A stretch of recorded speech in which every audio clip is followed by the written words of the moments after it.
نحمده ونستعينه ونستغفره ونعوذ بالله من شرور أنفسنا ومن سيئات أعمالنا من يهده الله فلا مضل له ومن يضلل فلا هادي له وأشهد أن لا إله إلا الله وحده لا شريك له وأشهد أن محمدا عبده ورسوله أما بعد فإن خير الحديث كتاب الله وخير الهدي هدي محمد صلى الله عليه وسلم وشر الأمور محدثاتها وكل محدثة بدعة وكل بدعة ضلالة وكل ضلالة في النار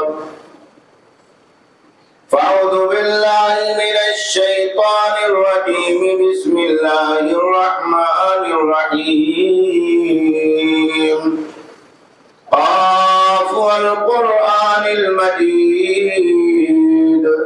بل عجبوا أن جاءهم منذر منهم فقال الكافرون هذا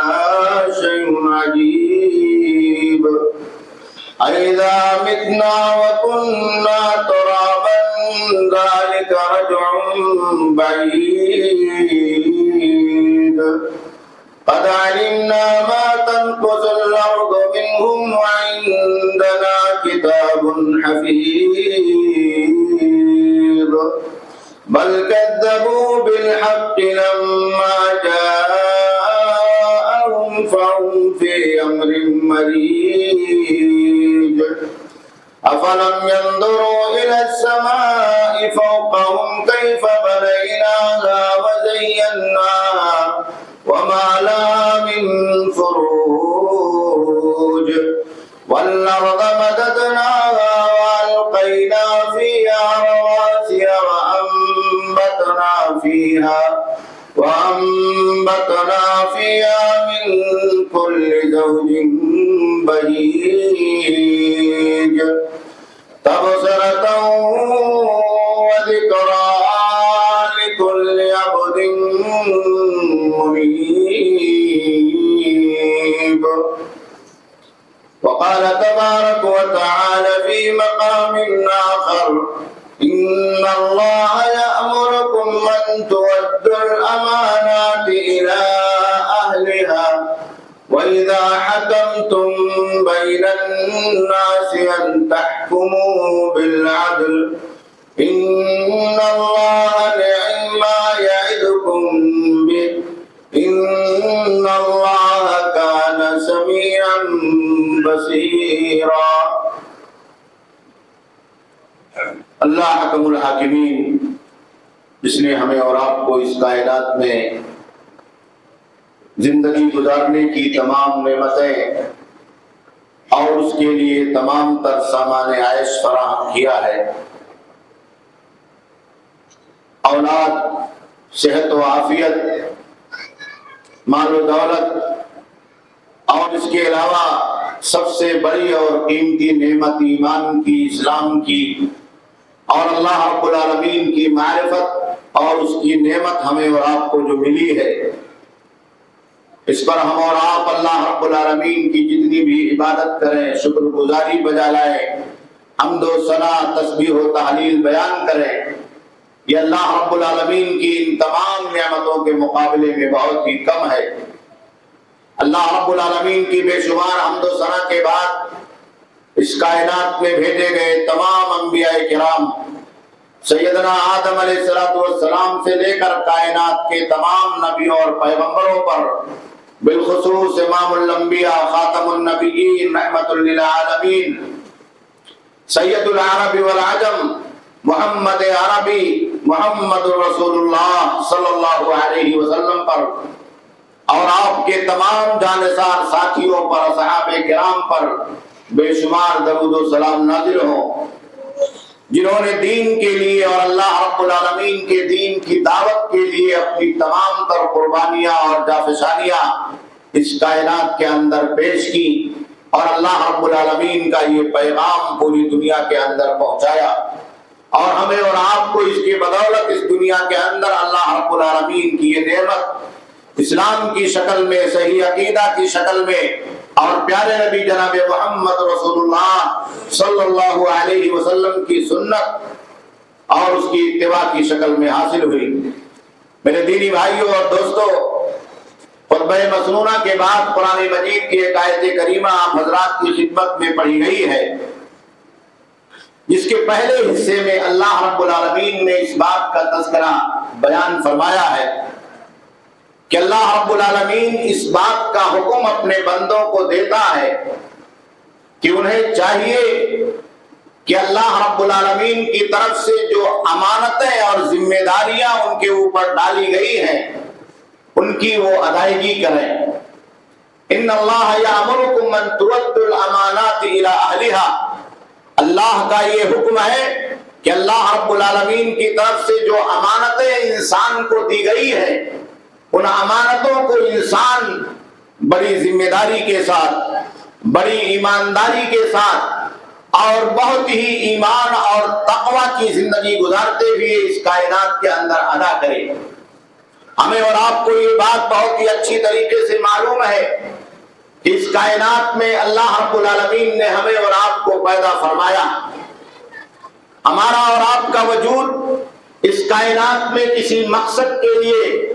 اور اللہ رب العالمین کی طرف سے کسی عظیم مقصد کے لیے ہوا ہے، جس کا تذکرہ بار بار اللہ رب العالمین نے قرآن مجید کے اندر بیان فرمایا ہے کہ ہماری اور آپ کی زندگی اس کائنات میں اس وقت تک مکمل اور پرسکون نہیں ہو سکتی ہے جب تک کہ ہم اور آپ اللہ رب العالمین کے حقوق کی اور اللہ رب العالمین کی طرف سے عائد کردہ ان ذمہ داریوں کی ادائیگی نہ کریں جو اللہ رب العالمین نے ہم سب پر فرض کیا ہے۔ اور اس میں سب سے بڑا حق جو ہمارے اور آپ کے اوپر ہے، جو خود ہماری اور آپ کی زندگی میں سکون کا باعث ہے، ہمارے گھروں میں سکون کا باعث ہے، معاشرے میں سکون کا باعث ہے، بلکہ پوری دنیا انسانیت کے لیے چین و قرار کا باعث ہے، وہ اللہ رب العالمین کا سب سے بڑا حق توحید ہے۔ اگر دنیا توحید کو مان لے، اگر دنیا اللہ رب العالمین کے سامنے اپنی پیشانی کو جھکانے کے لیے آمادہ اور تیار ہو جائے، اگر دنیا اللہ واحد کے سامنے اس کائنات میں جن کی بندگی اور عبادت کی جاتی ہے، جن کی پوجا اور پرستش کی جاتی ہے، ان کو چھوڑ کر ایک اللہ واحد کی عبادت کے لیے اپنے آپ کو آمادہ اور تیار کر لے، تو یہ زندگی کے اندر جو اضطرابات اور بے چینیاں ہیں، کائنات کے اندر جو پریشانیاں ہیں، اور دنیا کی زندگی کے اندر آپس میں ملکوں کے ملکوں سے، انسانوں کے انسانوں سے، اور اس روئے زمین پر رہنے والے اللہ کے بندوں کا اللہ کے بندوں سے جو ٹکراؤ ہے حق اور باطل کی شکل میں، وہ اللہ رب العالمین کی توحید کو ماننے کے بعد خود بخود ختم ہو جائے گا۔ اللہ کے آخری نبی جناب محمد رسول اللہ صلی اللہ علیہ وسلم کو اور آپ سے پہلے تمام انبیاء کرام کو اس کائنات میں جو بے چینیاں پائی جاتی تھی، شرک کی وجہ سے، اس کی غلاظت اور گندگیوں کی وجہ سے، غیر اللہ کے سامنے ماتھا ٹیکنے اور پیشانیوں کی جھکانے کی وجہ سے، اس کو ختم کرنے کے لیے اور ان بے چینیوں کو چین اور امن و سکون سے بدلنے کے لیے اللہ رب العالمین نے نبیوں کو توحید کی دعوت دے کر کے بھیجا۔ یہ توحید اگر ہمارے گھروں میں داخل ہو جائے، یہ توحید اگر ہماری زندگیوں میں داخل ہو جائے، یہ توحید اگر ہمارے گلی اور محلوں میں داخل ہو جائے، تو بہت ساری خرافات، بہت ساری گندگیاں، بہت ساری پریشانیاں، بہت سارے ٹینشن جو اس دنیا میں غیر اللہ کی وجہ سے پیدا ہوتے ہیں، وہ سارے کے سارے خود بخود ختم ہو جائیں گے۔ آپ دیکھیے مسلمانوں کا آپس میں خود تفرقہ، ان کا آپس میں خود اختلاف، ان کی زندگی میں آپس میں ایک دوسرے کو لے کر کے بے چینیاں، فرقہ بندی، گروہ بندی، مذہبی تعصب، ان تمام چیزوں کی جو جڑ ہے وہ یہی ہے کہ لوگوں نے ایک اللہ واحد کے سامنے اپنی پیشانیوں کو جھکانے سے انکار کر دیا، لوگوں نے شرک کو چھوڑنے سے انکار کر دیا،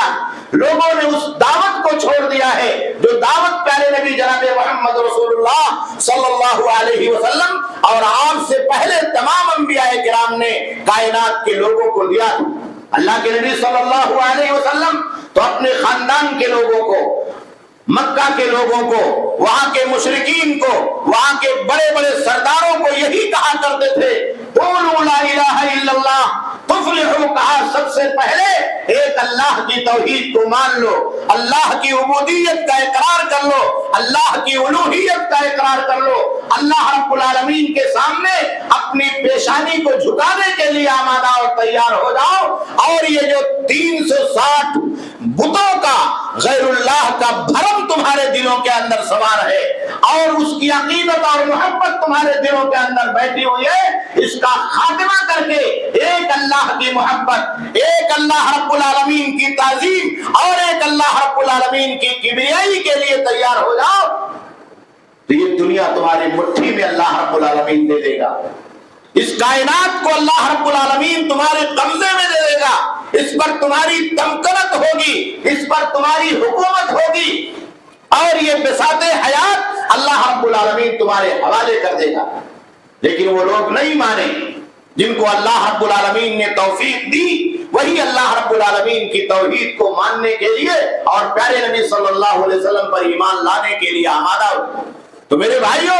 دنیا کی زندگی کے اندر جو بے چینیاں اور جو پریشانیاں ہیں، اس کا سب سے پہلا اور اولین علاج یہ ہے کہ دنیا کے لوگ توحید کو مان لے، توحید کی حقیقت کو سمجھ لے، اس کی سچائیوں کو سمجھ لے، اور مسلمانوں کے اندر جو مذہبی گروہ ہیں، مسلمانوں کے اندر جو جھگڑے ہیں، مسلمانوں کے اندر جو اختلافات ہیں، مسلمانوں کے اندر جو گروہ بندیاں ہیں، اس کا بھی خاتمہ اور اس کا بھی واحد علاج یہی ہے کہ مسلمان ایک اللہ کی توحید کو اس کی حقیقتوں کے ساتھ، اس کی سچائیوں کے ساتھ اور اللہ رب العالمین کی عبودیت اور بندگی کے تمام مظاہر کے ساتھ اس دنیا کے اندر مان لے۔ اللہ رب العالمین نے اسی امانت کی ادائیگی کا ہمیں اور آپ کو حکم دیا۔ یہ امانت بہت بڑی ہے، اگر ہم نے توحید کو سمجھا اور توحید کی امانت کو اللہ کے بندوں تک نہیں پہنچایا۔ اللہ کے نبی صلی اللہ علیہ وسلم روتے تھے، قوم کے لیے دعا کرتے تھے، مکہ کے قریش کے لیے، مشرکین کے لیے پریشان حال ہوا کرتے تھے، اس وجہ سے کہ وہ توحید کی بات کو ماننے کے لیے تیار نہیں تھے۔ قرآن نے اس کا نقشہ کھینچا ہے کہ لعلک باخع نفسک علی آثارہم، تاکہ آپ اپنے آپ کو اس وجہ سے ہلاک کرنے کے لیے آمادہ ہیں، اس ٹینشن میں اور اس پریشانی میں کہ لوگ آپ کی بات کو، آپ کی دعوت توحید کو ماننے کے لیے اور سننے کے لیے تیار نہیں۔ اتنی فکر مندی تھی۔ طائف میں آپ جب گئے اور آپ نے توحید کی دعوت، اسلام کی دعوت، ایمان کی بات پیش کی تو لوگوں نے آپ کو مار مار کر کے لہو لہان کر دیا۔ دنیا کی زندگی میں کسی انسان کو ایک اللہ کا کلمہ پڑھنے کی وجہ سے، ایک اللہ کی بندگی کی وجہ سے اور توحید کی دعوت کی وجہ سے اتنا ستایا نہیں گیا۔ ایک شہر سے دوسرے شہر جاتے